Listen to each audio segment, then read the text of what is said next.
Ahead on Straight Talk, an effort years in the making. Rip City is now a WNBA city. More than 20 years after Portland's last women's basketball team took the court, we have awarded Portland the 15th WNBA franchise. The Portland Fire are making their return, reigniting the excitement for old fans and sparking interest for a new generation. I was bawling in my car when I found out that we were getting a team back. We're going to bring the city a championship ring. I like that they're women and I'm a woman. We sit down with franchise president Claire Hamill to talk everything from the refreshed branding. It's going to feel like a brand new, fresh brand. To the future of the Fire. There's going to be a lot of opportunity to bring talent in. We couldn't really be a better time to be a franchise. Right now on Straight Talk.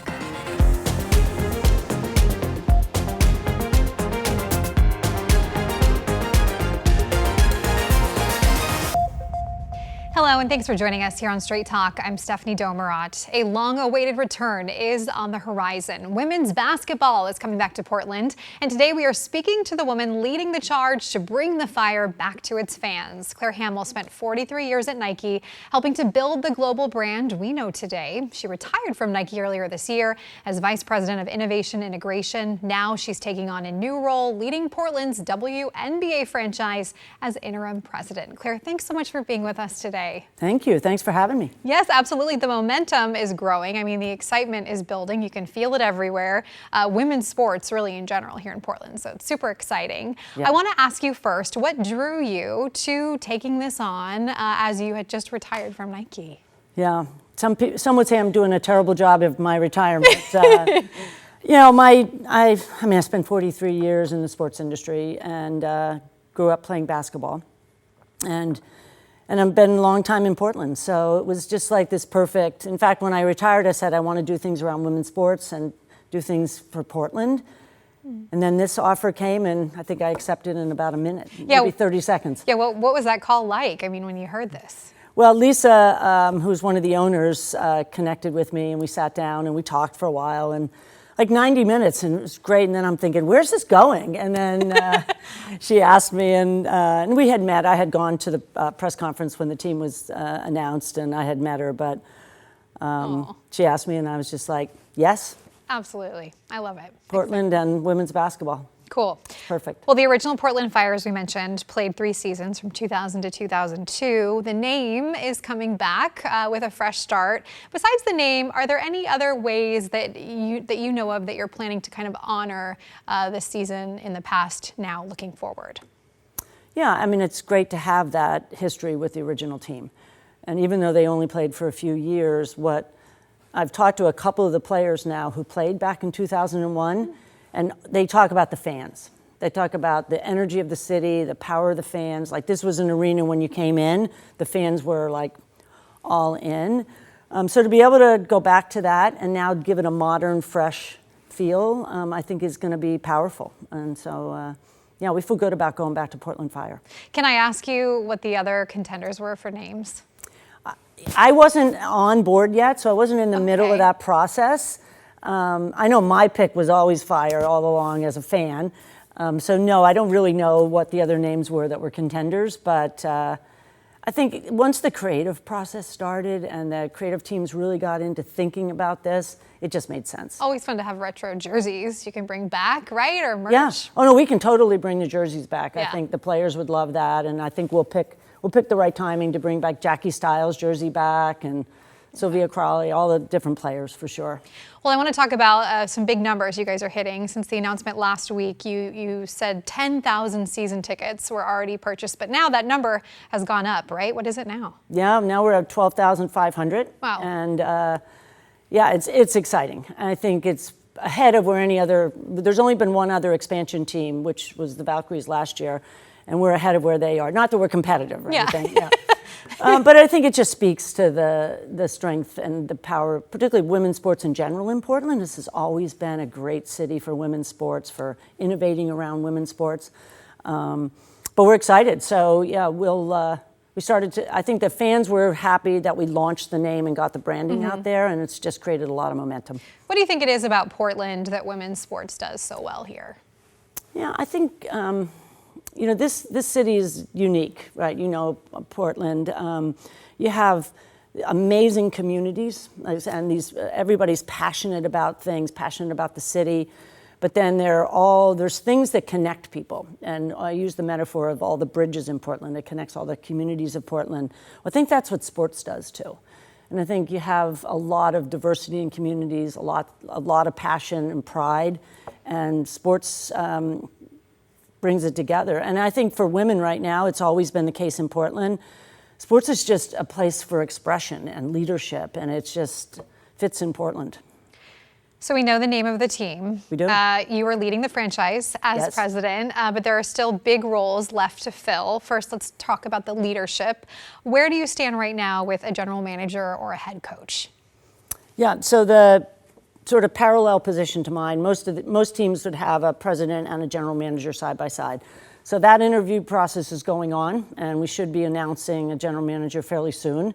Very important. This is a big year to be an expansion team because there's a huge amount of players that be available in free agency.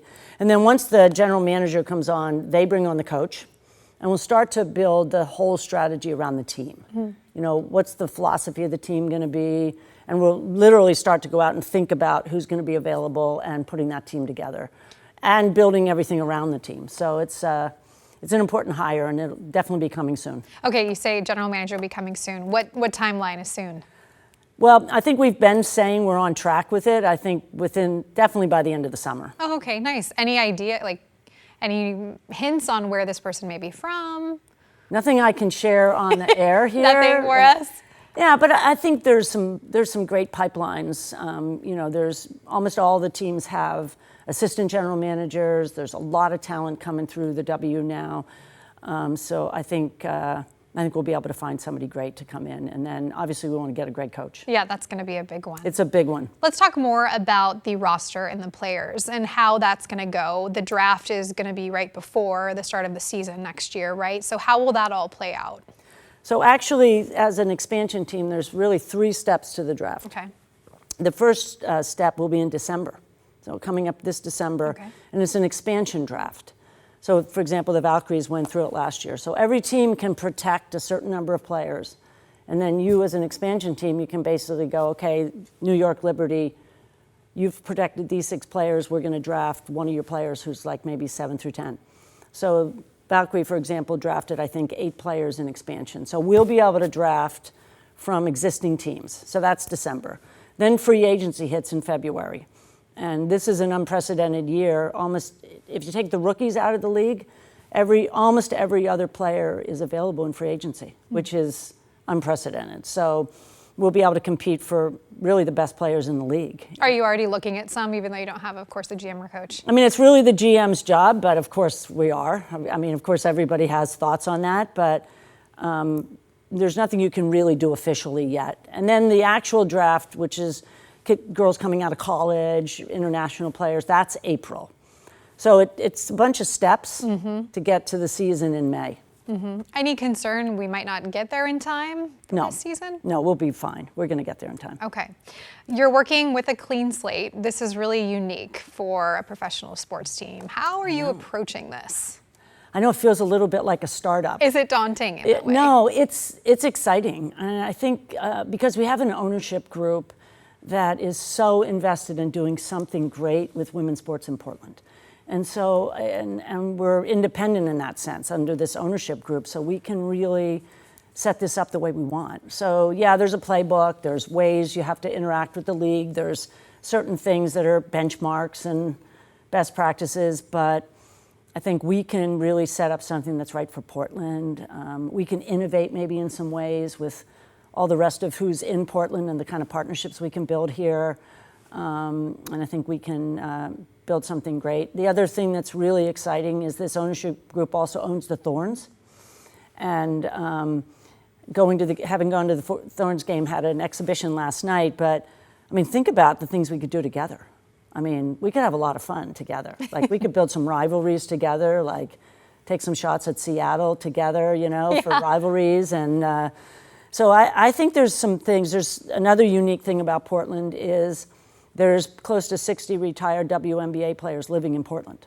There's probably no city anywhere that has that many. And it's through a program that I actually started at Nike to hire retired players. Interesting. So we have both two teams under one great ownership group, an ability to do a lot of innovation because of Portland being such a great epicenter of women's sports. And we have a big culture of W already here. And I know the practice facility in Hillsborough, that's also something new and exciting. So the teams will both be practicing there. That's right. Do you know if there'll be any other like partnerships at this point that you're looking at kind of in that way?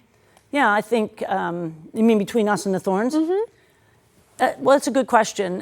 The practice facility is fantastic. I think to have that level of innovation just for women athletes, I mean, down to every detail.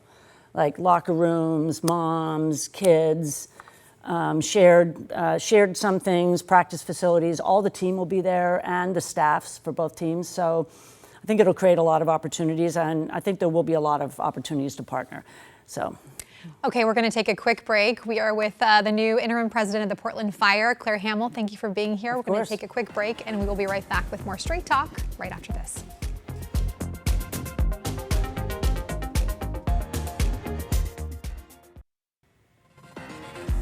And welcome back to Straight Talk. Thanks for being with us. Now, a week after the brand launch for the newest WNBA team, we are talking all things Portland Fire and the WNBA. Claire Hamill, the newly appointed president of the Fire, joins us now. Thanks again for being with us today. You're welcome. I want to talk big picture about the WNBA. It's rapid growth, a lot of momentum right now. We're seeing growth in TV ratings, attendance at games, merchandise, revenue. What do you think is driving this right now? Yeah, the last 5 years have been an explosion. There was something about the timing coming out of what was a bubble that they played in about 2000, that the team just coalesced, the brand, the identity of the team, and as we came out, and then college basketball, you started to get like stars like Caitlin Clark coming up, and there was just this perfect moment where it's almost like there was this pent-up desire by girls and fans to just open this thing up, and it just hit an absolute, just a lightning bolt hit, and things have just accelerated. And there's always been a good game, there's always been a strong league, but this perfect timing of great talent coming up through college, the league really starting to have an identity, I think demand, the growth has been fantastic. There's really an appetite for it. Incredible. Yeah, like at the top of the show. The little girl who said, I love the women's sports, I'm a woman. Yeah, I think girls have been waiting for it, fans have been waiting for more of it. The narrative changed. Like, this is big business. It's not, it's the women's league, right? It's big business. There's money to be made in it. If we partner in it, like there's commercial upside, we can sell product, we can do more teams. I think just the whole energy and the narrative just shifted. So even with that, and we are seeing, all of this growth and this shift happening, still, WNBA players are paid, significantly less than players in other leagues. I want to show this graph now that actually shows the discrepancy of professional sports. You can see for the WNBA, they make less than 10% of the league revenue compared to other leagues. The NBA, 49% is the player pay, 48 and 50 in the NFL and NHL. So on average, this comes out to be an average salary of just over $100,000 for a professional player in the WNBA. The NBA is $13 million. As a woman who's champion for female athletes in Nike, this was something you were passionate about. How does that sit with you? Yeah, well, the league is in the middle of a collective bargaining agreement discussions right now, so we need to be very careful to really comment too much on anything about that. But certainly the economics of the whole league are improving, and I think the economics for the players are improving, but certainly that doesn't feel like a good graphic to see up there, but I know that's a part of what the bargaining agreement is focused on, and the thing that is exciting is there's lots of ways now for the girls to make more money, which is good. I think also there's some ways to not have to travel overseas to make more money. You've seen another league that opened up over the winter called Unlimited. Just some innovations are happening that are, I think, going to be Limited's been around for a while, but then there was a lot of opportunity. But yeah, there's opportunity there. Is this something before you took this role that you played basketball yourself, you are a fan of female athletes, that you were very aware of and something that you thought about often? Well, I certainly knew a lot about it, certainly since I was a party to hiring a lot of W players into Nike. But I think everybody is working hard to build the wealth and the economics for the players and for the league. And I think that intent is definitely there.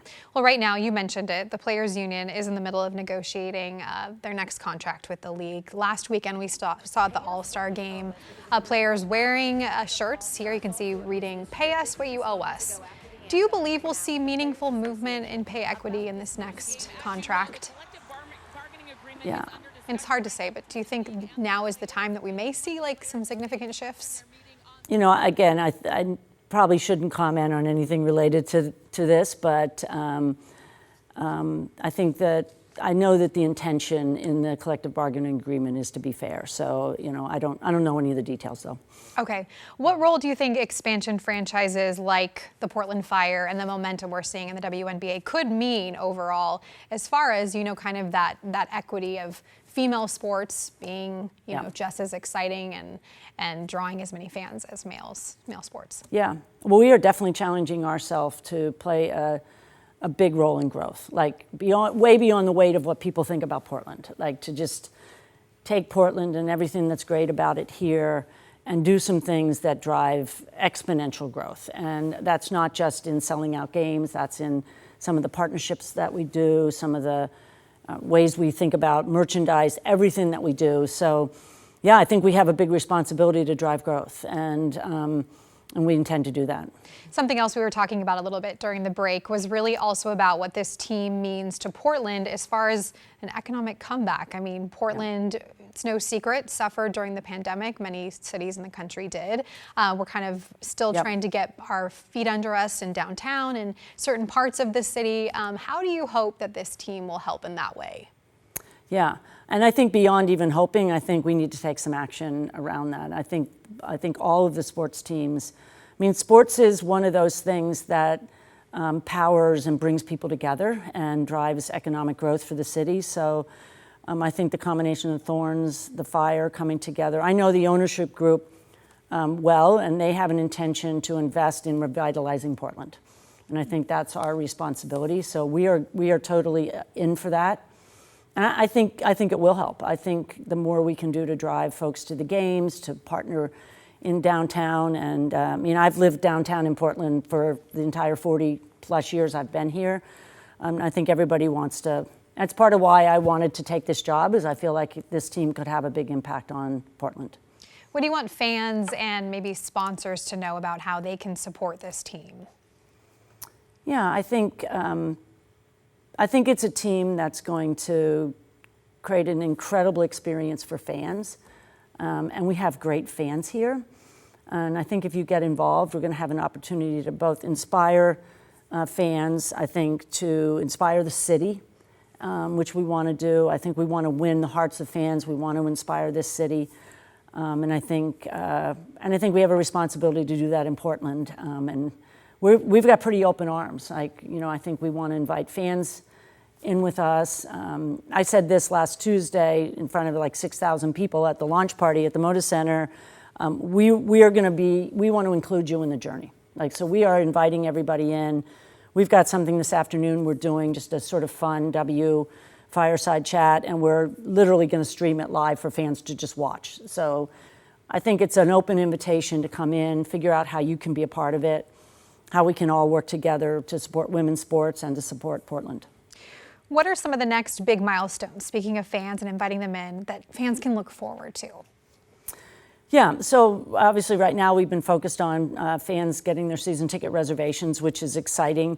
And then right about the beginning of October, as a fan, you'll be able to then start to basically convert your tickets into actual buy your season tickets. So we'll do a bunch of events with that, sort of all through October and November, bringing folks in, try to have some fun with seat selection. and hopefully setting up some ways to do some memberships and all kinds of things that I think fans will appreciate. So that's the next big milestone. And then, as I said before, we'll get into expansion draft. We intend to throw another big party for Portland for around expansion. Nice. Which will be fun. Yep. And and then we'll get into the thick of the spring. So those are probably the biggest milestones. Did you see this happening for you? If I told you 5 years ago you were going to be sitting here talking about this? No. I mean, I've been working very closely. Women's basketball has been a part of my life since I was probably 5 or 6 years old. And the last 6 years, on top of my innovation job at Nike, I've been working very closely with the league and particularly the players. I mean, I've spent a lot of time around the players, and I think another thing I'm excited about is I think we can create a great experience for players to come to Portland. And I think beyond even the Performance Center, which is going to be amazing. No, but I mean, I have spent about the last 6 years. Everybody I talked to is like, well, of course this happened. Of course this happened. We knew this was going to happen. I'm like, I don't know how you knew it, but, and I have a daughter who's in her 30s and is a big W fan, and you'd think she got the job. Oh, how sweet. Yeah, like every night she's consulting with me on what I should be doing. So. You have a big team. Well, I read an article, I think it was on the Oregonian, I'm not sure, but it was somebody said, if Claire calls, you answer. And so I think you have a lot of people on your team and are really excited for this. So what are you most excited about next? Yeah, I think starting to build the actual team. Yeah. I mean, I'm excited about the driving revenues and great merchandise, and we've got some fabulous stuff coming. But yeah, I think there's just a lot of excitement to start to think about building the team, and I think that's going to be a lot of fun. And I think fans will be so excited, like who's going to come here, like who's going to play here. Is Sabrina coming back That's here? what I was wondering. Yeah, I'm asking that you. Is Sabrina coming back here? Yeah, we'll see. Oh, Sabrina, we want you to come there back we go. here. We hear it Yeah, now. let's put that out. I'm sure I'm not allowed to say that, but hey, but I think there'll be a lot of excitement around, and I'm excited about that too. I think that's going to be fun. So for people who've primarily watched the NBA, or mostly male sports, what would you tell them? Many people don't need this, but what would you tell them about, getting those season tickets or going to the games to see a WNBA game? I think it feels like really personal. Like there's like a connection. I'm long time Blazer season ticket owner. Love going to the Blazer games. It's this big experience, and it's fast, but there's something a little more personal and a little more intimate in some ways. And not because there aren't now 18 and 20,000 fans at games, because it's getting big, but I think the players, the way the game is played from a teamwork perspective, I think the fact that the players in the league is still like fighting to just kind of keep growing and there's still a grittiness and a hard work element and a scrappiness, a humility. There's stars, but it's so much more and so much more intimate that the experience of going to a game is fantastic. If you were looking ahead 10 years, what would you hope would be becoming of the WNBA? Yeah, I think we're going to see a lot of growth. I think you'll see a more international growth. I don't have any facts on that, but I know for Portland, we want to build a really powerful women's sports brand here in this city between the two teams. And maybe we have a sister team in another country that we're playing with here all the time. We joke where it's going to be not, if it's a WNBA, then it's going to be MWBA, right? So there's the women's league, the men's, or it's just basketball. We just have a powerhouse basketball team in Portland. So I think we'll keep inspiring fans, and that next generation. We had one of the players at the launch party, and she's moved back to Portland. She played in the W. She's moved back. She's got 2 daughters. She's coaching 2nd grade now. I mean, more girls Yeah. seeing it and just more power in basketball. For the next generation, that's all the time. Claire, thank you so much for being with us today. You're welcome. Appreciate it. Very inspiring and exciting stuff. And thank you so much for joining us. A reminder, if you miss an episode of Straight Talk, you can watch it anytime. We have all our shows available to stream and watch on your own schedule. Just download the free TV app, KGW+. It's available on Roku, Apple TV, and Fire TV. Have a great week. We'll see you next time.